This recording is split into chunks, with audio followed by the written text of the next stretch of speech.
Hey everyone, welcome back to Mr. Mester's Lessons, and this video is specifically dedicated to the fourth period that I am working with during my student teaching Shout Out fourth period. Unfortunately, we won't be meeting due to the corona break, but I wanted to get this video out as quickly as possible so we could analyze 18 through 20 and the ending of Their Eyes Were Watching God. Since we have the test that you're doing online on Monday, I wanted to have this out as quickly as possible.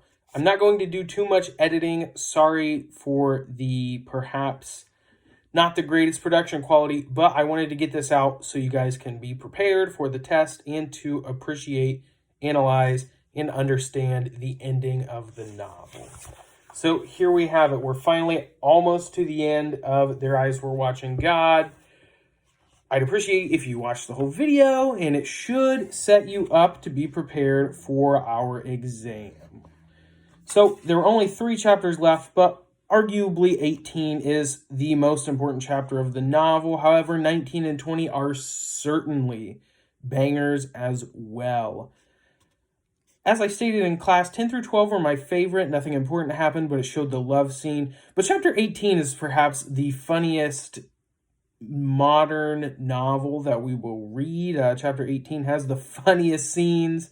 It's very cute, and it, of course, because Hurston was an anthropologist, she wanted to show the area and how they spoke and what kind of things they did.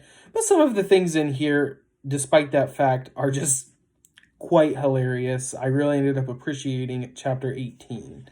So before we dig into it, we should know that chapter 18 is the hurricane chapter, which is where Tea Cake and Janie decide too late that they need to up and leave the area, the muck that they're in, and they need to head north to avoid the storm. So rather than leaving to be safe, they stay a little too long and end up risking their life. This was actually based on an actual hurricane that came through, and it actually affected Lake Okeechobee. That's how it's pronounced, Okeechobee. And this killed about 25,000 people, so certainly nothing to scoff at. That is where Hurston got the influence to include that in the novel. It includes the destructive fury of nature and men's powerlessness to control nature despite our arrogance.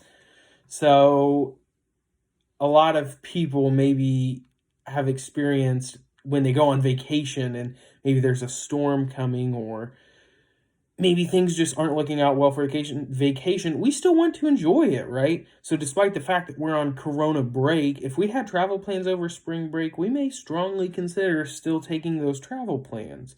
So Hurston is trying to show this about Janie and Tea Cake. So the chapter opens and we actually hear Tea Cake insulting the Native Americans in the area. They're referred to as Seminoles here.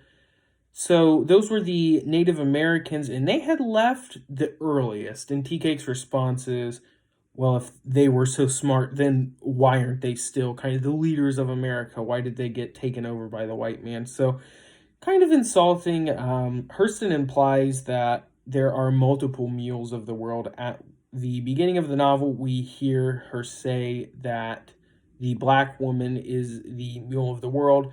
But here I'd argue that the Native Americans are actually treated worse in their scenario than the African Americans of the area. So on top of that, we have to question, why didn't Tea Cake leave? He had the influence from the animals which were fleeing the scene. We know if you have any pets, our animals can sense a disturbance coming but way before we can. They have some sixth natural sense that allows them to know if there's a storm or something going on in the air. We don't have that, so it's our benefit to listen to the animals and try to prepare for that. But Tea Cake doesn't listen to them. He doesn't listen to the Native American people who are fleeing the area. Why is that? Consider the fact that Tea Cake, how much paid time off does he have? Does he have a lot of vacation time on the muck? Does he have sick time on the muck? His sick time balance is sitting at about 0 hours. So anytime that he leaves the muck, he's going to be losing money. And for those of you who may work at a restaurant while the coronavirus is going on, actually, if you work at a restaurant, you're often maybe tempted to not call off. Oftentimes, those jobs handling food don't have sick time. They don't have personal time or vacation time.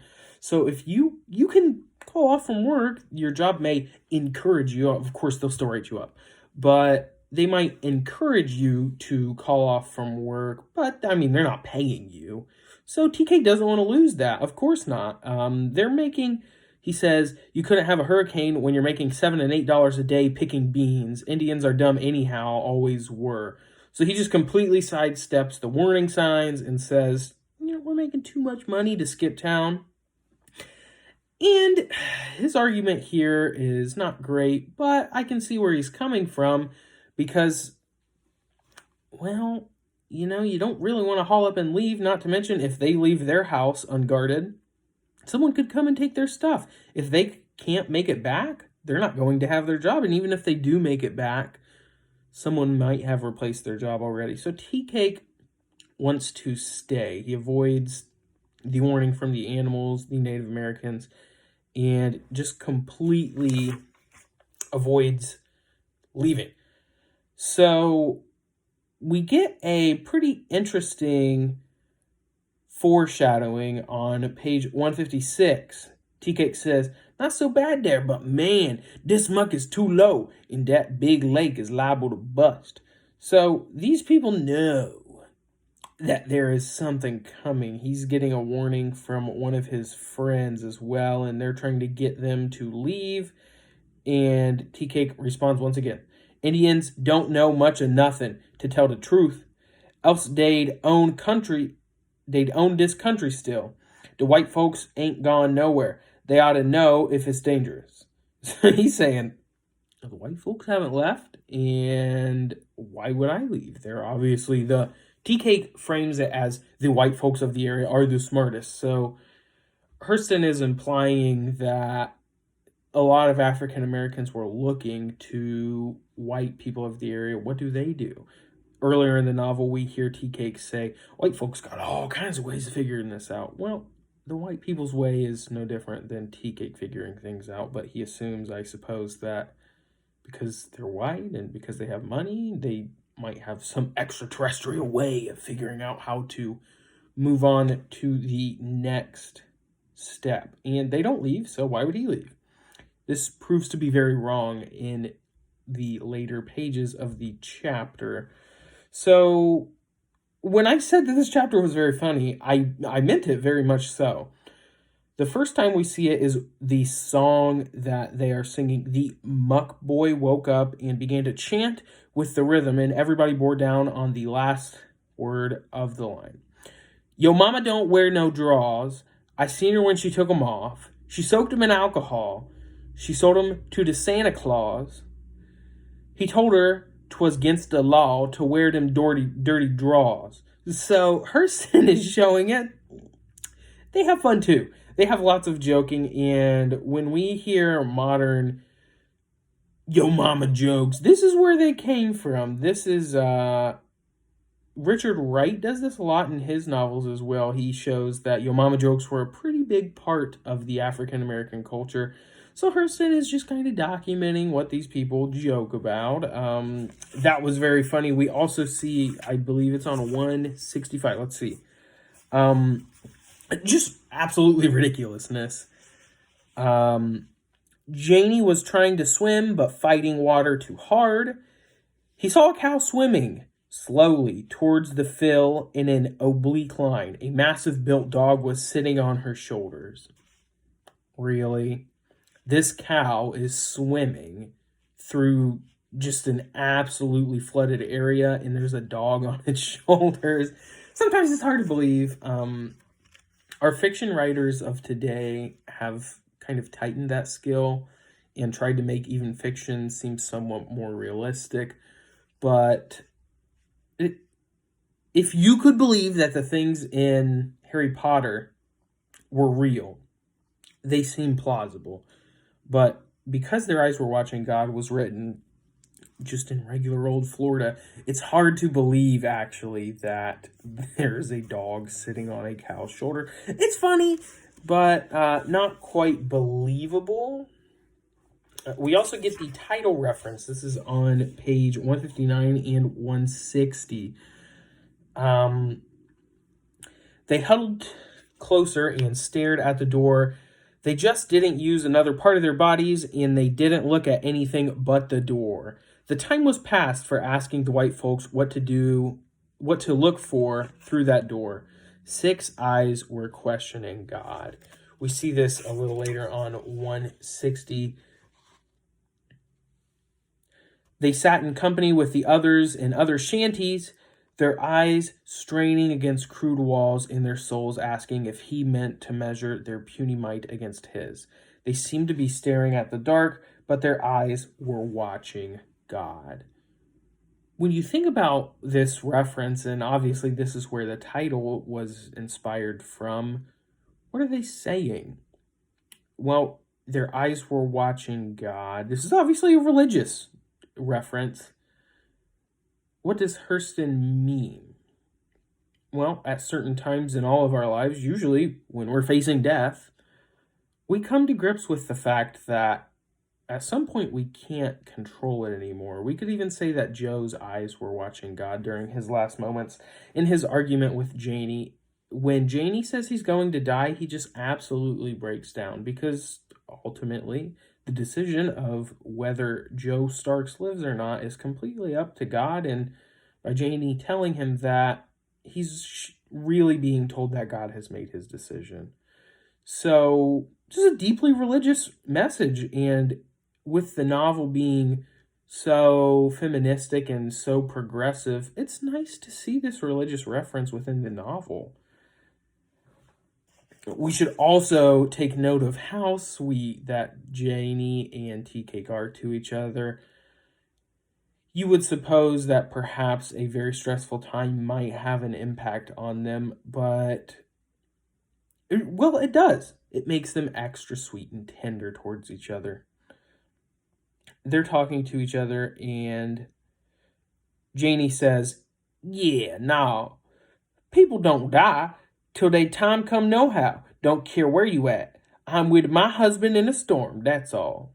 Very sweet, and the fact that they're facing potential death is just increases that frequency of sweetness and tenderness. And Tea Cake's very nice back. He says, "Thank you, ma'am, but supposing you was to die now, you wouldn't get mad at me for dragging you here?" And she says, "No, we've been together around 2 years. If you can see the light at daybreak, you don't care if you die at dusk. There's so many people that never see the light at all. I was fumbling around and God opened the door." Wow. As I've said in class before, I really hope that each of you find a love like that at some point.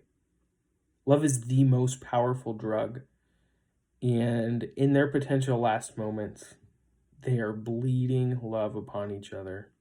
It's a beautiful message of unity between Janie and Tea Cake, and it ties back to my love of 10 through 12. These two characters actually really care about each other. They love each other. They take care of each other. It's just very inspiring for me. I love it a lot. So as we move on to 160, as Tea Cake is getting prepared to go, he reminds Janie, grab the insurance papers, wrap them up in some cloth, make sure they don't get wet. So he's being rational and he's being practical now. If only that had activated a little earlier, then perhaps they wouldn't be in this predicament. We also see in this chapter Motorboat, and we don't reveal the information from this until chapter 19. They try to get Motorboat to go with them, and Motorboat says, "No, I'm going to go upstairs and sleep. If I live, I live. If I die, I die. That's it. I'm not going to waste my time running." So they unfortunately have to leave Motorboat. I mean, they can't force him to run, so they leave him there and they start to run. The personification of the lake is also very interesting. uprooted them like grass, rushed on after his supposed-to-be conquerors, rolling the dikes, rolling the houses, rolling the people in the houses along the other timbers. The sea was walking the earth with a heavy heel. Yeah, I think I'd run too. This sounds pretty scary. Hurston does a very good job of making the lake seem like an actual monster. I can imagine the lake standing up and it's gargantuan and it's yeah, and Tea Cake is yes, the lake is coming. Tea Cake gasped. He's probably crapping his pants right about here. So time to make like the Scooby Doo gang and run out of there. So they do. Tea Cake then says towards the bottom of 162, these people had no more sense than I did. Tea Cake said as they dropped onto the floor and lay there panting.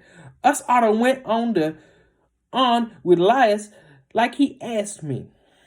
Well, Tea Cake, it's a little too late. But Janie still, she doesn't take this opportunity to say, yeah, Tea Cake, I told you so. She says you didn't know any better. And what do you think Tea Cake would like to hear? That, oh, yeah, you're right, you're an idiot, you're wrong. No, he wants to hear, it's okay, we'll get through this together. And Janie fulfills that. So we see them continue to run from the lake. And, of course, we already talked about how the ridiculousness of the cow that's swimming that has a dog on its back perhaps muddles our message a little bit. But I suppose that in order to fulfill her goal of this scene, which was Tea Cake unfortunately getting bit by the dog, suppose you'd have to invent some form of craziness. Not a fan of this part actually, but they're swimming together, they see the dog on the cow, and Tea Cake grabs onto the cow's tail and gets bit by the dog, but then they just move on. They fought, and somehow he managed to bite Tea Cake high up on his cheekbone once. So we're imagining that the dog bit him around here. They talk a little bit later and say that he done raised hell. Though, if he had grabbed me an inch higher and bit in my eye. You can't buy eyes in this store, you know. Despite the fact that he just got bit by a dog. He's still being kind of funny. They don't take the bite as much, and given the fact that perhaps they didn't know about rabies or didn't understand the seriousness of the rabies, can you blame them? So the very last thing we see in the chapter is that they do survive. Isn't that nice? When our author throws us a bone like that every now and then, we really want them to survive. We want Janie and Tea Cake to make it to the next area. We want even Motorboat to make it to the next area, and they do. But they say a great deal of their money and perseverance, and they found a place to sleep. This is implying that they kind of got ripped off. If any of you have seen pictures of when a storm is going on, even now, probably not a lot of bottled water in the store, and there's probably not a lot of toilet paper. If you were to try to get a hotel while there's a winter storm going on, hotels can do two things. Either they can lower their rates to help people who are traveling through, or they can raise their rates. And it sounds like that's what happened. We get the last really tender scene of the book on 167, the last page of the chapter. Once upon a time, I never expected nothing, Tea Cake, but being dead from the standing still and trying to laugh. But you come along and made something out of me. So I'm thankful for anything we come through together. Thank you, ma'am. You was twice noble to save me from that dog. Tea Cake, I don't expect you seen his eyes like I did. He didn't aim to just bite me, Tea Cake. He aimed to kill me stone dead. I'm never to forget them eyes. He wasn't nothing all over but pure hate. Wonder where he come from. Yeah, I did see him too. It was frightening. I didn't mean to take his hate neither. He had to die a me one. My switchblade said it was hit. Paul me, he tore me to pieces if it wasn't for you, honey. You don't have to say if it wasn't for me, honey, because I'm here. And then I want you to know it's a man here. Oh my gosh, so perhaps he's being a bit too dramatic, talking himself up a bit much, but a cute scene nonetheless. Okay, then we're moving on to chapter 19, and spoiler alert, I mean, you've already read, but spoiler alert, Tea Cake's death is in this chapter in the trial afterwards.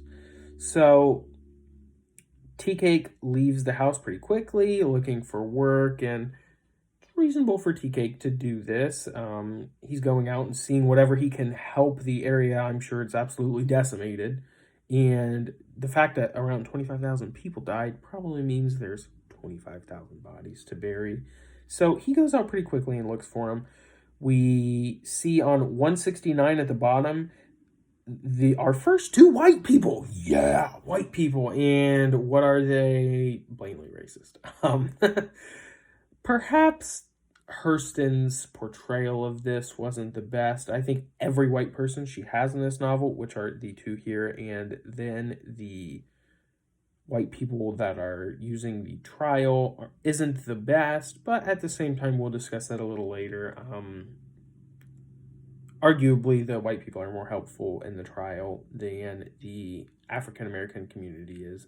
They judge her blatantly, and the white people, I guess, have some form of sympathy, some form of pity for her. So that ends up working out. But regardless, it says, "Hello there, Jim," the tallest one called out. "We've been looking for you." And then Tea Cake says, "My name ain't no Jim." "What you been looking for me for? I ain't done nothing." And then immediately after, "That's what we want you for, not doing nothing. Come on, let's go bury some of these here dead folks."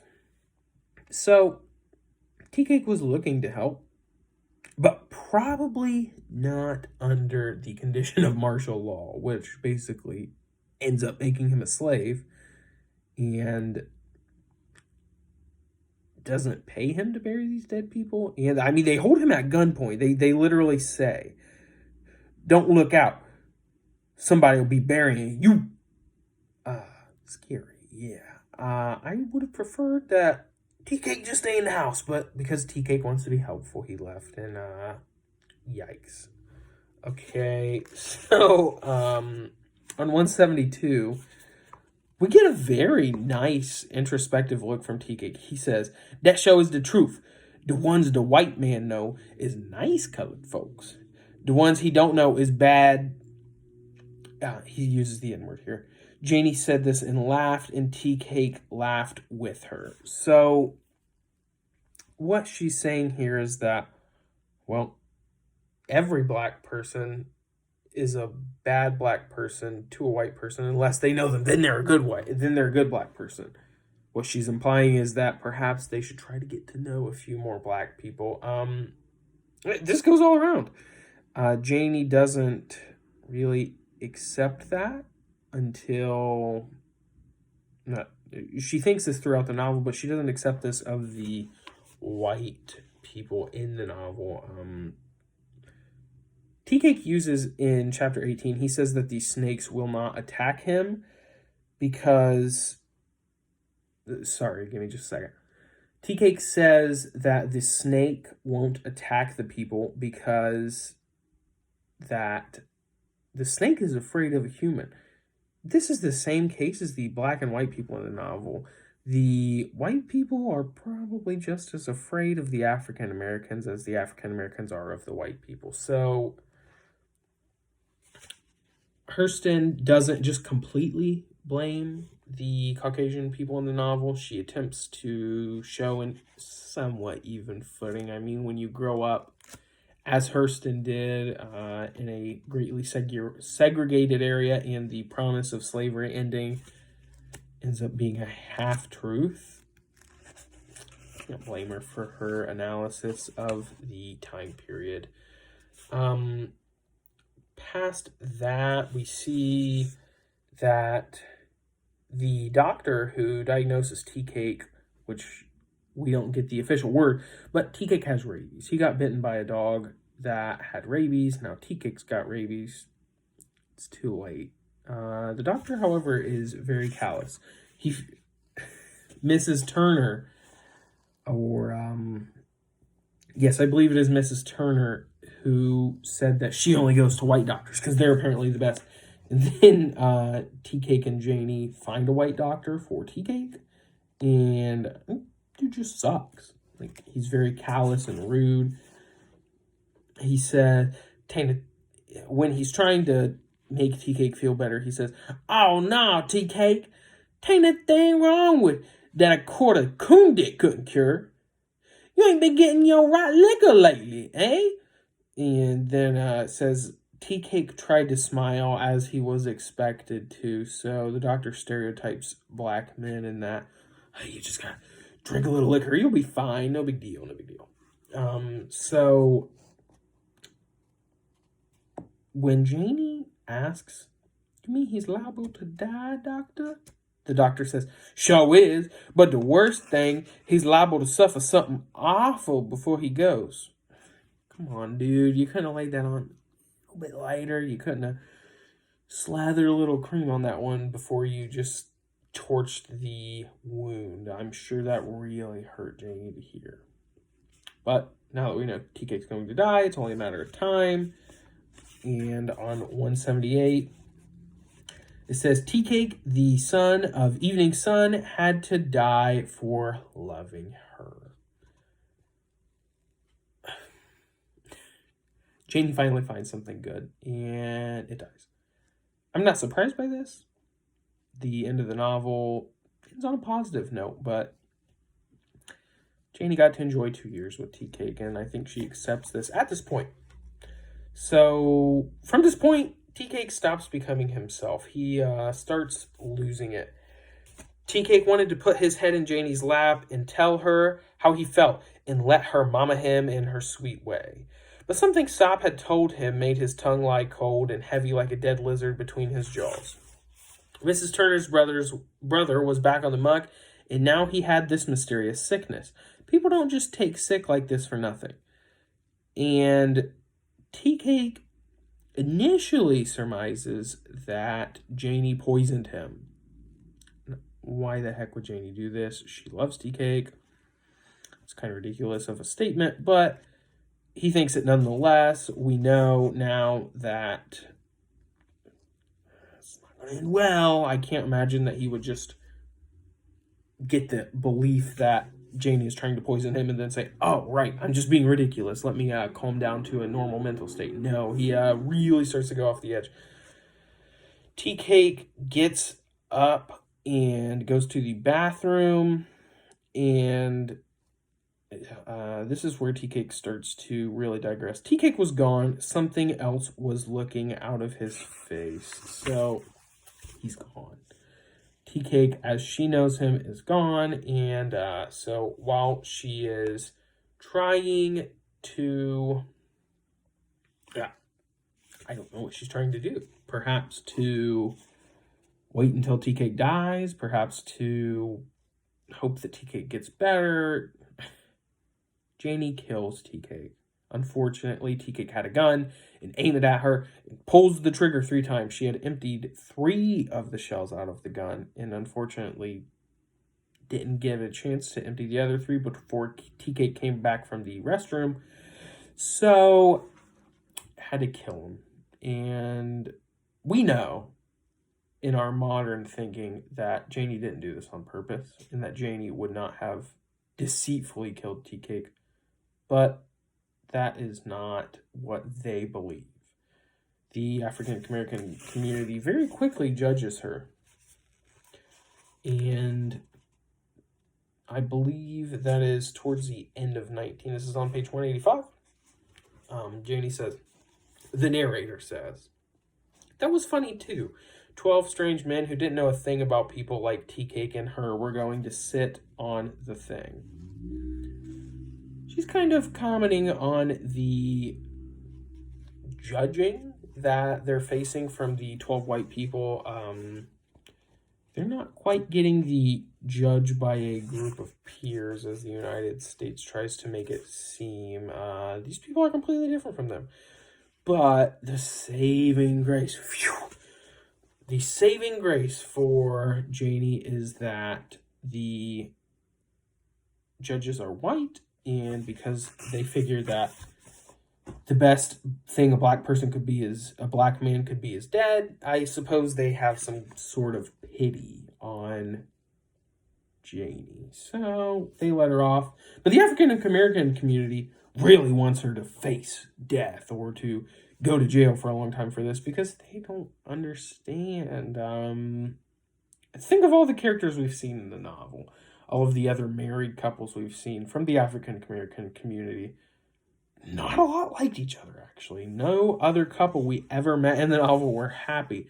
So for them to hear that Janie put a bullet in Tea Cake's head, yeah, I'd probably suppose that they may call foul play as well, which they do. So they start to kind of create an uproar in the courtroom, and to which Mr. Prescott says, "We are handling this case." Another word out of you, out of any of you, in words back there, and I'll bind you over to the big court.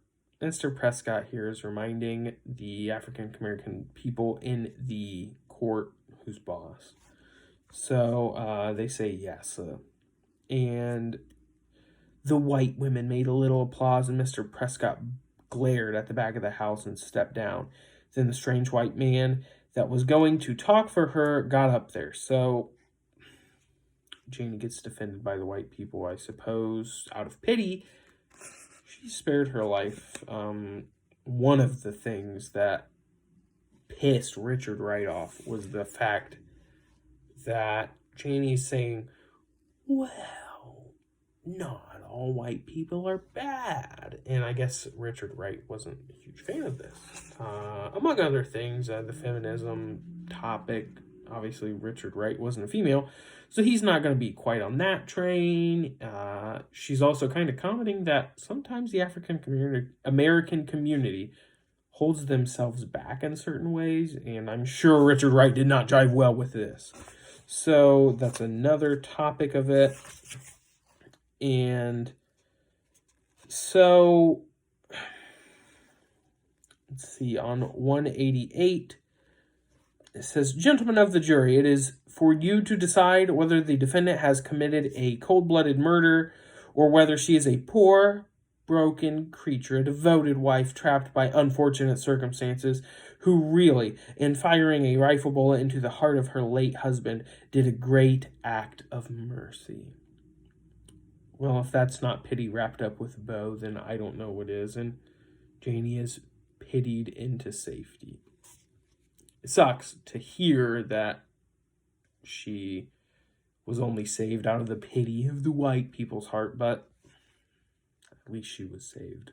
And the African American community does eventually apologize, perhaps not directly, but they get over the fact that Janie killed him because of the massive funeral she has for Tea Cake. Janie gives us the idea. It was not death she feared, it was misunderstanding. If they made a verdict that she didn't want Tea Cake and wanted him dead, then that was a real sin and a shame. Janie doesn't care if she dies. She doesn't want people to think that she maliciously killed Tea Cake.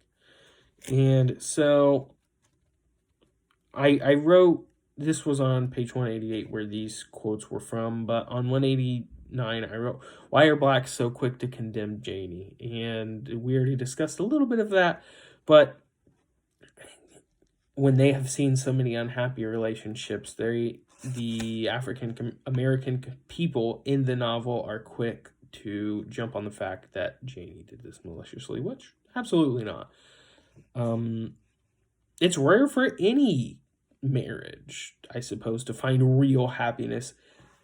Think of the statistic often spouted, which isn't completely accurate, but think of the statistic that 50% of marriages end in divorce.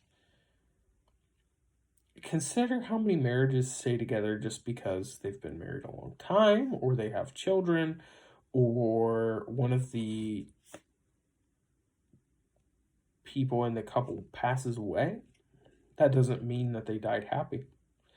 You have to consider the fact that happiness with anyone is hard to find, but happiness as a couple would be even more difficult to find. You can be happy with yourself without being happy in a relationship. We saw this through Janie with her relationship with Logan and Joe. It wasn't until Tea Cake that she had found happiness within someone else as well. So then we see the end of the novel, and chapter 20, I hate to see it. It's very rushed. It is not, it's written well, but it's very much rushed. I wish that Hurston had not really pushed this novel out the door and taken a little more time to give us a more comfortable ending. It feels, her ending is a bit callous. Like, come on, give me a little more. I suppose life goes on. 191. She had given away everything in their little house except a package of garden seed that Tea Cake had brought to plant. The planting never got done because he had been waiting for the right time of the moon when his sickness overtook him. The seeds reminded Janie of Tea Cake more than anything else because he was always planting things. When she makes this quote, Janie had the peach tree metaphor going on throughout the entire novel. But Tea Cake really gave some fertilizer to that peach tree. Janie became a prosperous woman despite the fact that she was married to two people she didn't love. She became a lover of herself. She was proud of herself. She knew she was worth something. But Tea Cake really helped to fertilize that peach tree. So when the line says anything else, the seeds reminded Janie of Tea Cake more than anything else because he was always planting things. Very sweet. I like that a lot. It says a little later, they're having a conversation. Then you must tell him that love ain't something like a grindstone. That's the same thing everywhere and do the same thing to everything it touch. Love is like the sea. It's a moving thing, but still in all, it takes its shape from the shore it meets, and it's different with every shore. Very powerful. She's really packing on the symbolism and the power at the end of the novel, which I appreciated.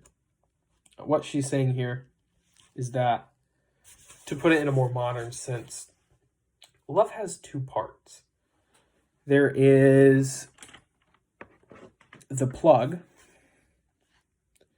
and the thing you're trying to plug it into. Now, if I have a Galaxy phone and an iPhone charger, those don't fit together. It's not going to work. Now, if I have an older iPhone and the newer iPhone charger, you're closer, but it's still not a connection. But if I have an iPhone and this lightning charger and I plug it in, it just works. And this is what Janie is saying. She tried her best to be the iPhone charger for Logan. She tried for a long time. The stinky feet wasn't a deal breaker for her. And as we discussed in class, this might have been a deal breaker for us. She put up with him for quite a while.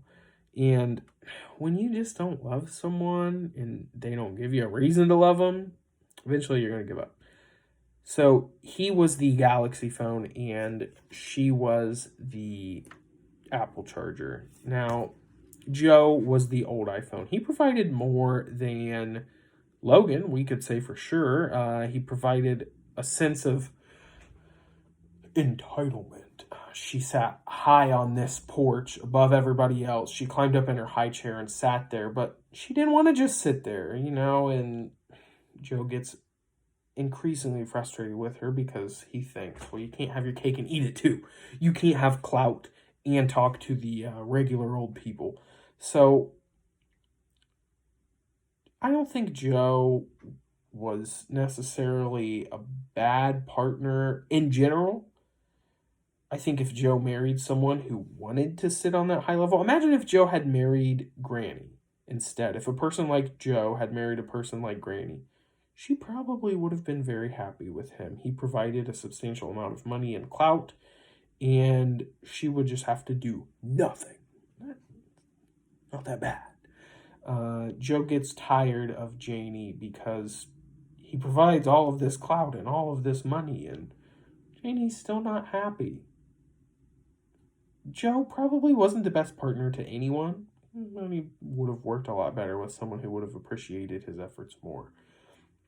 Tea Cake was finally that fresh iPhone to Janie's. When we read chapter 12, perhaps we could say, as we read, that Tea Cake was more the charger and she was the iPhone. She says in chapter 12 that maybe Tea Cake can be maybe he can be the bee to my blossom. Can't get much more sexual than that.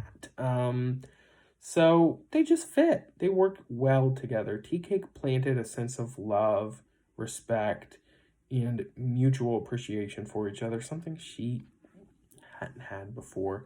So this was a very powerful part of the novel. Then as we move on to the next parts, 193 is the last page of the novel, and it has a very, wow, this solidifies the novel as beautiful writing. Now, I think the anthropological perspective of this novel, that was solidified by chapter 5. The love story solidified in 10 through 12. The social commentary on things like racism, well, that happened in these last few chapters as well as the few chapters before, especially with Mrs. Turner. But this sums it up as a very nice story. If you read this and didn't take anything away with it and chose to only look for a happy ending, pretty good ending. Of course he wasn't dead. He could never be dead until she herself had finished feeling and thinking. The kiss of his memory made pictures of love and light against the wall. Here was peace. She pulled in her horizon like a great fish net, pulled it from around the waist of the world and draped it over her shoulder. So much of life in its meshes. She called in her soul to come and see. Did Tea Cake die at the end of this novel? Yes. Tea Cake was the only love she had ever found. She had went through 3 husbands now and only found a true, genuine love for one of them. 2 years with him and he's dead. She goes back to a town that judges her and doesn't understand her. She goes back to an area where the supposed friends aren't actually her friends. Does this novel have a happy ending? I'm going to say yeah. I'm going to say that this novel respects the adage of it's better to have loved and lost than never to have loved at all. Janie cherishes and appreciates the time she had with Tea Cake. Of course, we would have appreciated if it could have been a whole lifetime. But Janie got her slice of love. My grandma once said to me, she had gone through 2 marriages and got divorced. Her first husband had passed away, and the second husband she got a divorce from after 10 years. She said to me, in life, you get 1 fireworks. And appreciate that fireworks. There's one person who's just the light of your world. They are what lights your sky. As we've talked about in class, my fiance has been that fireworks for me. And Janie found her fireworks through Tea Cake. It's one of the most beautiful scenes from the novel to know that despite the fact that Tea Cake had died after such a short amount of time with him, she still appreciates it. I really loved that about the novel. I hope you guys are ready for the test. I hope you enjoyed the novel. As I have stated time and time again in class, this is in my opinion, this is the most important novel written in American history. I'm sure you can find other novels where you'll say, but what about this one? But what about this one? To me, this novel covers so many things that it's hard to argue any other point besides the fact that there are so many topics covered that if you didn't agree with the feminist perspective, if you didn't agree with Janie having 3 husbands, if you didn't agree that racism was a problem, if you didn't agree or particularly appreciate the love scenes in chapters 10 through 12, there was something for you here. It could have been humor, it could have been the feminism, you find your own value in it, but I certainly believe that this novel has something of value to almost every person. And it's hard to say that from novels like The Sun Also Rises or The Great Gatsby. Those certainly had some great points. I meshed very well with them. But I am certain that after reading this novel, each person finds something they can latch onto and appreciate. Thanks for watching, and have a good Corona break.